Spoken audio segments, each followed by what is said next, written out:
Olá, vamos conversar a respeito de Carlos Drummond de Andrade. Foi o assunto da minha live outro dia e eu vou expor agora esse grande escritor, esse grande poeta brasileiro. Então, Carlos Drummond de Andrade foi poeta, contista, cronista brasileiro, do período do modernismo. Ele é considerado um dos maiores escritores do Brasil. Drummond fez parte da segunda geração dos modernistas. Foi precursor da chamada poesia do 30, com a publicação da obra Alguma Poesia. Ele nasceu no dia 31 de outubro de 1902, em Itabira do Mato Dentro, no interior de Minas Gerais. Foi descendente de família de fazendeiros tradicionais da região. Drummond era o nono filho do casal Carlos de Paulo Andrade e Julieta Augusta Drummond de Andrade. Desde pequeno, Carlos Drummond demonstrou grande interesse pelas palavras, pelas letras. Em 1916, ele ingressou no colégio em Belo Horizonte. 2 anos mais tarde, foi estudar no Colégio Jesuítas do Rio de Janeiro, um colégio interno, e foi até laureado com certames literários. Em 1919, no entanto, ele foi expulso do colégio por insubordinação mental. Ele discutiu com o professor de português. Aí ele voltou para Belo Horizonte, em 1921, começou a publicar seus primeiros trabalhos no Diário de Minas. Ele se formou em farmácia, na Escola de Odontologia e Farmácia de Belo Horizonte, porém nunca exerceu a profissão. Em 1925, ele se casou com Dolores Dutra de Moraes e teve 2 filhos, o Carlos Flávio, que sobreviveu somente algumas horas, meia hora, e Maria Julieta Drummond de Andrade, que foi também uma cronista, foi uma escritora brasileira e que com ele conviveu até a sua morte. Em 1926, ele começou a ministrar aulas de geografia, português, no ginásio sul-americano de Itabira. Depois ele continuou os trabalhos literários, publicou o primeiro livro de poesia em 1930, chamado Alguma Poesia. E um de seus mais conhecidos poemas foi publicado numa revista de antropofagia de São Paulo em 1928. Na época foi considerado o maior escândalo literário brasileiro. No meio do caminho. No meio do caminho tinha uma pedra. Tinha uma pedra no meio do caminho. Tinha uma pedra. No meio do caminho tinha uma pedra. Nunca me esquecerei desse acontecimento. Na vida de minhas retinas tão cansadas, tão fatigadas, nunca me esquecerei que no meio do caminho tinha uma pedra. Tinha uma pedra no meio do caminho. No meio do caminho tinha uma pedra. Então esse eu acho que é um dos poemas mais conhecidos do Drummond, e foi também um poema assim, bastante polêmico, porque ele repetiu várias vezes: tinha uma pedra no meio do caminho, uma pedra no meio do caminho, tinha uma pedra no meio do caminho. Uma outra coisa que ele fez importante nesse poema foi usar o verbo tinha em vez de usar o verbo havia, o verbo ter em vez do verbo haver, E então foi considerado como um poema com espírito modernista e que demonstrava realmente os obstáculos que a vida nos dá, que nós temos que passar por eles, Então a gente tem sempre uma pedra no meio do caminho. Depois disso, o Carlos Drummond trabalhou como funcionário público durante grande parte da sua vida, e isso também está refletido na sua poesia. Depois ele recebeu um prêmio aos 80 anos de idade como doutor honoris causa pela Universidade Federal do Rio Grande do Norte, e ele faleceu no dia 17 de agosto de 1987, no Rio de Janeiro. Ele morreu com 85 anos, morreu poucos dias depois da morte da sua filha, Maria Julieta Drummond de Andrade, que foi companheira dele durante a vida inteira. Então, gente, o Carlos Drummond de Andrade é considerado um dos mais influentes escritores, poetas brasileiros do século XX. né? Tem algumas homenagens que foram feitas para ele, por exemplo, tem estátuas dele no Rio Grande do Sul, a estátua junto com outro poeta, 2 poetas. Na cidade do Rio de Janeiro, em Copacabana, tem outra monumento, né, em relação a ele. O documentário O Poema de Sete Faces, de 2002, realizado pelo Paulo Thiago, retrata a vida e a obra do Drummond, né? Foi muito, muito legal, foi bem elogiado. E durante os anos de 1988 até 1990, existia uma foto dele na nota de 50 cruzados. Ele tem muita obra publicada, né? Ele escreveu poesia, prosa, literatura infantil, realizou diversas traduções, então sempre mostrando o lado mineiro de ser, sempre falando a respeito do fato de ser um funcionário público, né? E nunca esqueceu, né, do seu interior, né, da sua vida no interior de Minas Gerais, como retrata, por exemplo, aqui Confidência do Itabirano. Alguns anos vivi em Itabira, principalmente nasci em Itabira. Por isso sou triste, orgulhoso, de ferro. 90% de ferro nas calçadas, 80% de ferro nas almas. E esse alheamento do que na vida é porosidade e comunicação. A vontade de amar, que me paralisa o trabalho, vem de Itabira, das suas noites brancas, sem mulheres e sem horizontes. E o hábito de sofrer, que tanto me diverte, é doce herança itabirana. De Itabira, trouxe prendas diversas, que ora te ofereço. Essa pedra de ferro, futuro aço do Brasil, esse São Benedito do velho santeiro Alfredo Duval, esse couro de anta estendido no sofá da sala de visitas, esse orgulho, essa cabeça baixa. Tive ouro, tive gado, tive fazendas. Hoje sou funcionário público. Itabira é apenas uma fotografia na parede. Mas como dói. Então nisso a gente vê essa imagem, né, do itabirano, de viver em Minas, e o passado, como o passado está presente, mas incomoda, né? Itabira, para ele, já não existia mais, já não era mais aquela Itabira que ele viveu. Um outro poema que retrata bem essa situação mineira, interiorana, é Cidadezinha Qualquer. Casas entre bananeiras, mulheres entre laranjeiras, pomar, amor, cantar. Um homem vai devagar, um cachorro vai devagar, o burro vai devagar. Devagar, as janelas olham. Eita vida besta, meu Deus. É fantástica, né? Fantástica porque a gente sente realmente a vida pacata, a vida do sol batendo no silêncio, né? Lá do interior. Poema das Sete Faces. Quando nasci, um anjo torto, desses que vivem nas sombras, disse: vai, Carlos, ser goste na vida. As casas espiam os homens que correm atrás das mulheres.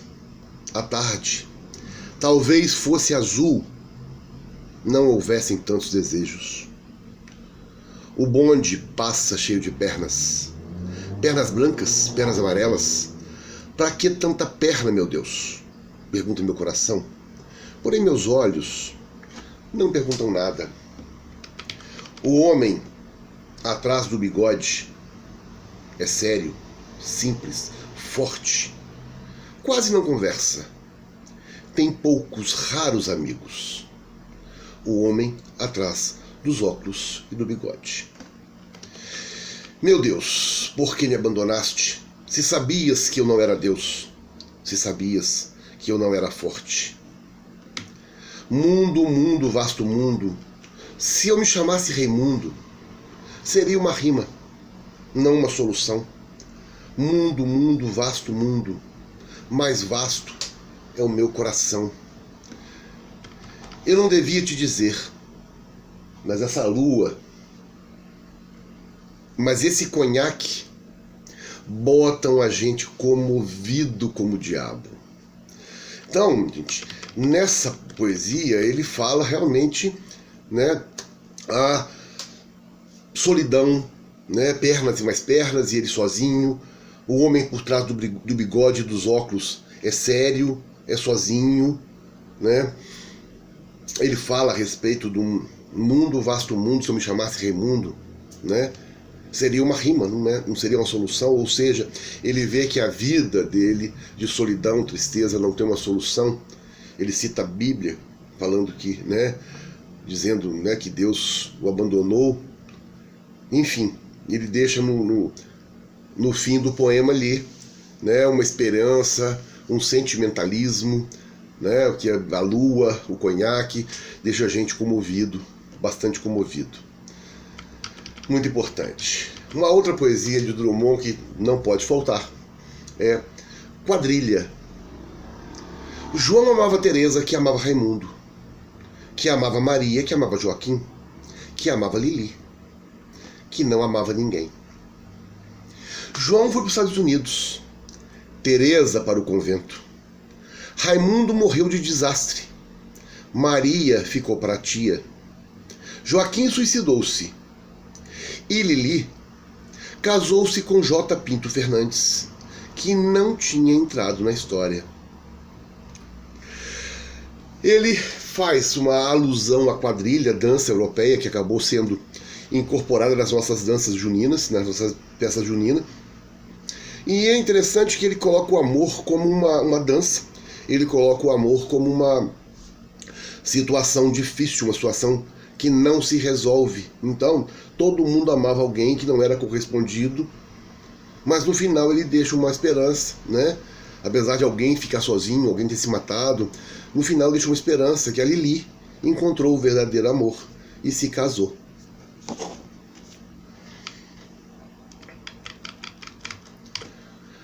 Ausência. Por muito tempo achei que a ausência é falta, e lastimava ignorante a falta. Hoje não há lastimo, não há falta na ausência. A ausência é um estar em mim, e sinto a branca, ampegada, aconchegada nos meus braços, que rio e danço e invento exclamações alegres, porque a ausência, essa ausência assimilada, ninguém a rouba mais de mim. Uma coisa importante ele dizer que a ausência não é falta. Ele sente a ausência, ele sente, né, essa solidão toda aí, e isso aí é uma presença, então não é uma coisa que vai tá faltando, tá sobrando na vida dele, né, essa solidão. Outra importante poesia que todo mundo conhece, que todo mundo, né, recita, pelo menos faz alguma perguntinha, né? E agora José, né? Todo mundo usa isso como uma expressão, uma forma de fazer uma alusão a alguma coisa, né? A poesia se chama José. E agora, José? A festa acabou, a luz apagou, o povo sumiu, a noite esfriou. E agora, José? E agora você? Você que é sem nome, que zomba dos outros, você que faz verso, que ama, protesta. E agora, José? Está sem mulher, está sem discurso, está sem carinho. Já não pode beber, já não pode fumar, cuspir já não pode. A noite esfriou, o dia não veio, o bonde não veio, o riso não veio a utopia. E tudo acabou. E tudo fugiu. e tudo mofou. E agora, José? E agora, José?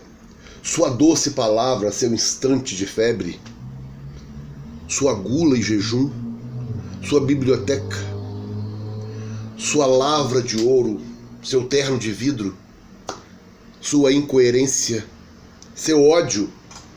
E agora? Com a chave na mão, quero abrir a porta. Não existe porta. Quer morar no mar, mas o mar secou. Quer ir para Minas. Minas, não há mais. José, e agora? Se você gritasse, se você gemesse, se você tocasse a valsa vienense, se você dormisse, se você cansasse, se você morresse, mas você não morre, você é duro, José. Sozinho no escuro, qual bicho do mato, sem teogonia, sem parede nua para se encostar, sem cavalo bravo, que fuja a galope, você marcha, José. José, para onde? Nessa poesia importante, gente, ele fala a respeito da solidão, ele fala a respeito da desilusão, que tudo acabou, né? Então ele chega num ponto onde tudo acabou, fugiu, mofou. E agora, José? O que vai acontecer agora, José? Né? Ele fica numa situação que não tem solução à vida, não tem solução à caminhada, não tem mais ninguém do lado, solidão pura. Mas no final, inclusive, ele termina numa situação bem indefinida. Você marcha, José. Para onde?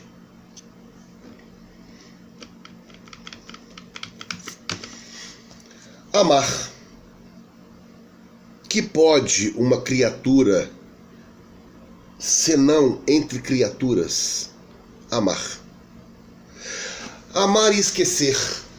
Amar e malamar. Amar, desamar, amar sempre. E até de olhos vidrados. Amar? Que pode, pergunto, o ser amoroso, sozinho em rotação universal, senão rodar também e amar? Amar o que o mar traz à areia, o que ele sepulta e o que na brisa marinha é sal, ou precisão de amor, ou simples ânsia. Amar solenemente as palmas do deserto, que é entrega ou adoração expectante, e amar o inóspito, o cru, um vaso sem flor, um chão de ferro, o peito inerte, e a rua vista em sonho, e uma ave de rapina. Esse nosso destino, amor sem conta, distribuído pelas coisas pérfidas ou nulas, doação ilimitada a uma completa ingratidão, e na concha vazia do amor, a procura medrosa, paciente, de mais e mais amor. Amar a nossa falta mesma de amor. E na secura nossa, amar a água implícita e o beijo tácito e a sede infinita. Então aqui ele coloca o ser humano como um ser social, um ser que precisa realmente estabelecer relações com outras pessoas e, de repente, amar. Amar, inclusive, a falta de amor. Amar o nascimento, amar a morte, amar objetos, né? Então, amar. Os ombros suportam o mundo. Chega um tempo em que não se diz mais, meu Deus. Tempo de absoluta depuração. Tempo em que não se diz mais, meu amor. Porque o amor resultou inútil e os olhos não choram. E as mãos tecem apenas o rude trabalho e o coração está seco. Em vão as mulheres batem a porta. Não abrirás. Ficaste sozinho. A luz apagou-se. mas na sombra teus olhos resplandecem enormes. És todo certeza. Já não sabes sofrer, e nada esperas de teus amigos. Pouco importa venha a velhice. Que é a velhice? Teus ombros suportam o mundo, e ele não pesa mais do que a mão de uma criança. As guerras, as fomes, as discussões dentro dos edifícios provam apenas que a vida prossegue e nem todos se libertaram ainda. Alguns, achando bárbaro o espetáculo, prefeririam os delicados morrer. Chegou um tempo em que não adianta morrer. Chegou um tempo em que a vida é uma ordem. A vida apenas, sem mistificação. Esse poema foi feito, publicado em 1940.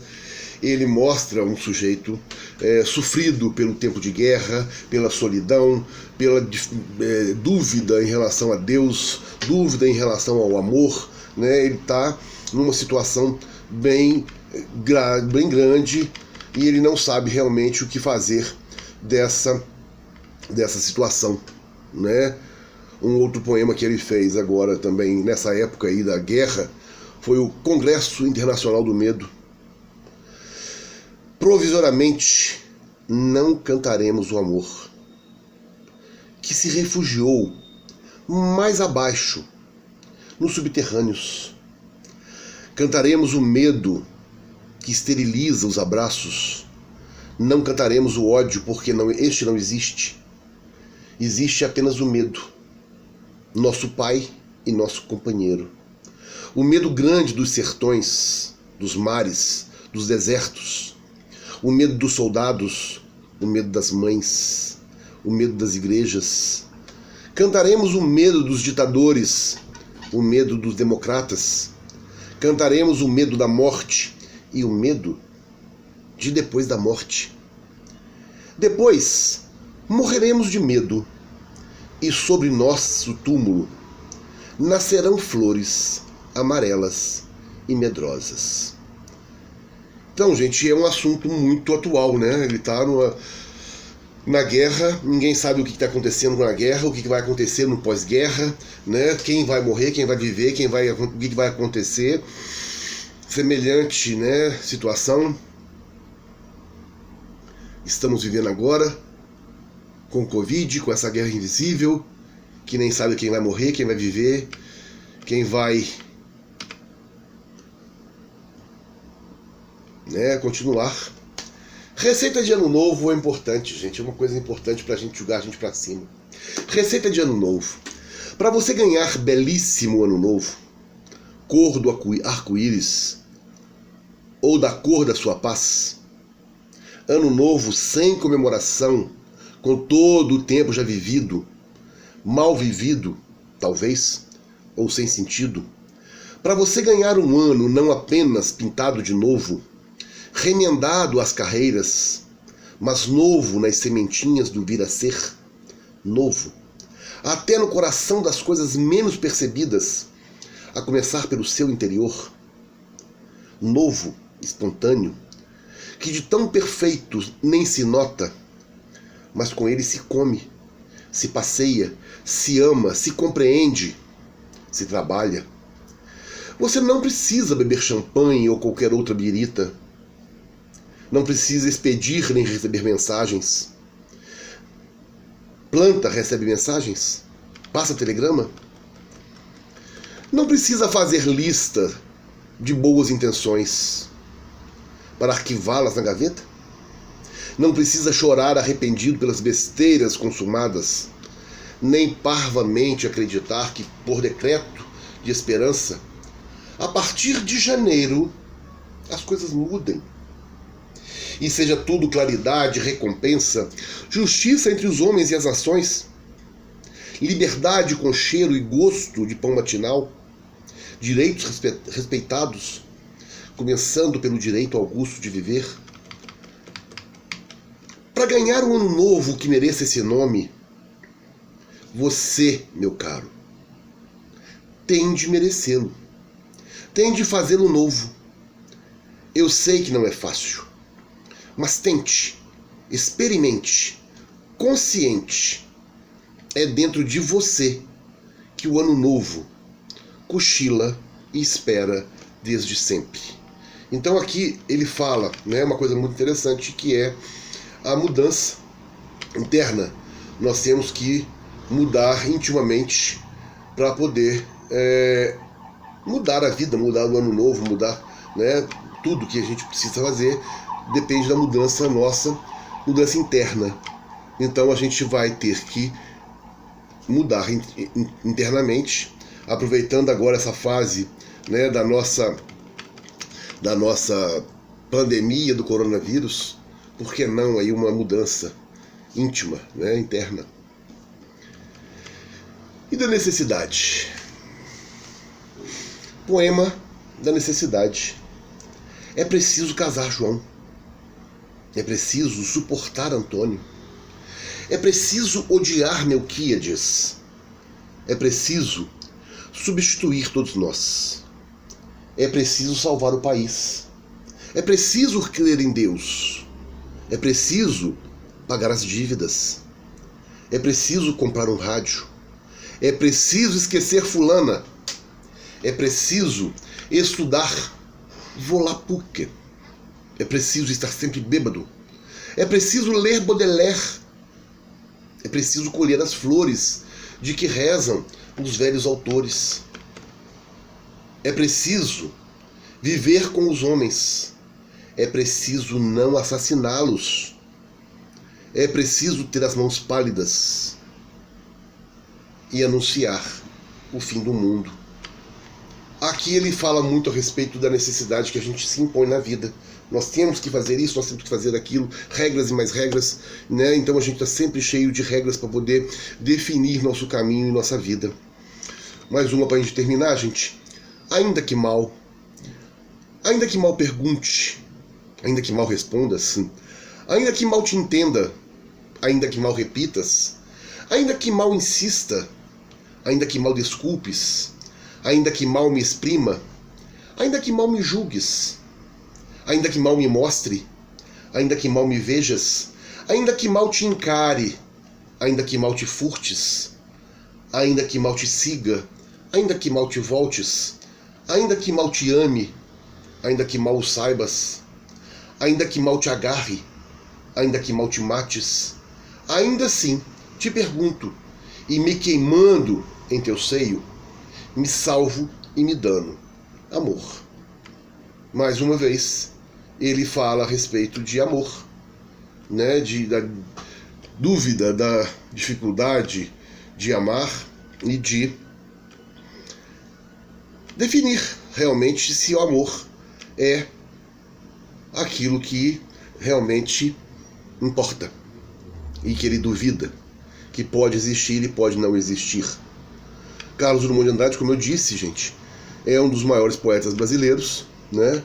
Ele tem uma vasta obra, vale a pena ser lida, vale a pena ser não só a poesia, que eu estou mexendo mais com a parte da poesia, mas a parte da crônica dos contos de Carlos Drummond de Andrade fazem, né, da bibliografia brasileira uma obra muito grande, muito legal, muito boa, que vale a pena sempre ver. Até a próxima. Muito obrigado. Abraços.